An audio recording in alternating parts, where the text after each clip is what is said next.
Oui, parce que la croissance impressionnante des déchets hospitaliers s'élève maintenant à 100 000 tonnes supplémentaires en 6 mois en Italie. Alban, bonjour. Comment est-ce qu'on gère le problème sur place?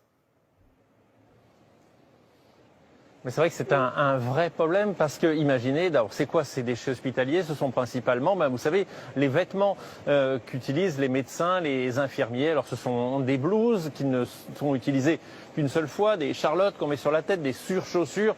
Bref, tous ces vêtements plastiques qui sont immédiatement jetés après utilisation. Au total, 100 000 tonnes. Sont-ils dangereux? Comment on les retraite? Je vous propose l'enquête qui a été réalisée en Italie par Manuel Chiarello et Anne Donadini. Hôpital Gemelli de Rome, département de thérapie intensive. Dans ce service, tous les équipements du personnel, les masques, les gants, les blouses, sont à usage unique et sont jetés après utilisation. Dans ce seul hôpital, cela représente en moyenne 270 cartons par jour. Ils sont pris en charge par une entreprise devenue leader européen du retraitement. 1200 personnes y travaillent et les règles sont draconiennes. Nous avons dû équiper nos employés différemment. Ils doivent porter en permanence des dispositifs de protection, des gants, des masques, des lunettes. 3 à 4 tonnes de déchets sont ainsi ramassés en Italie toutes les heures. Ils sont dirigés vers les 7 usines de retraitement. La plus importante se trouve dans la banlieue de Gênes. Depuis le début de la crise Covid, l'entreprise a obtenu l'autorisation de travailler 24 heures sur 24, 7 jours sur 7. L'automatisation est totale, à tel point que les salles de broyage et de stérilisation ne sont pas accessibles. C'est donc à travers les écrans de contrôle que l'on assiste à la décomposition des déchets. Une fois découpés et stérilisés, les déchets présentent cet aspect final. Des sacs qui sont prêts à être incinérés et qui sont totalement inertes sur le plan biologique. Le plastique exposé au Covid n'est pas recyclé, même si théoriquement il ne présente plus de risque. Les études sur la transmission du virus sur les surfaces ne sont pas encore assez documentées. Ces petits sacs sont donc vendus à des centrales thermiques pour devenir du combustible. Des tests réalisés aux abords de l'usine n'ont montré aucune trace du virus du Covid. Mais il n'y a pas eu, Alban, un scandale à propos de ces déchets dans le sud du pays? Ah si, vous êtes très bien informé.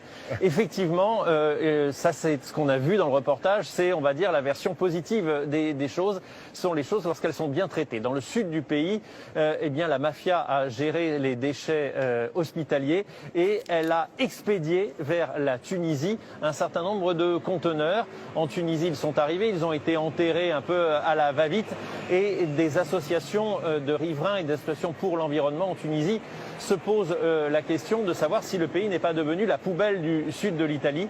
Alors il y a actuellement une procédure en cours, une enquête et effectivement on cherche en Italie quels ont été les responsables de cette exportation, on peut dire scandaleuse, des déchets hospitaliers du sud du pays.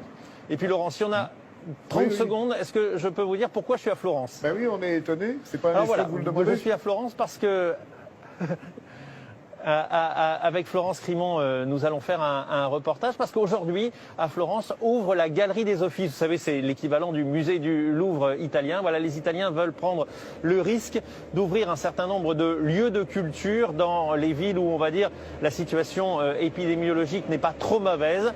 Et c'est le cas de Florence. Alors aujourd'hui, réouverture de la Galerie des Offices, des grands musées comme le Palazzo Pitti. Et les Italiens prennent des mesures très très importantes, mais ils en ont vraiment besoin parce qu'une ville comme Florence vit du tourisme culturel et je ne vous cache pas qu'actuellement en ville il doit y avoir 3 malheureux hôtels ouverts et 0 restaurant, ce qui donne un visage très très triste de la ville. Alors voilà, la Galerie des Offices parmi les grands musées italiens ouvre à nouveau aujourd'hui.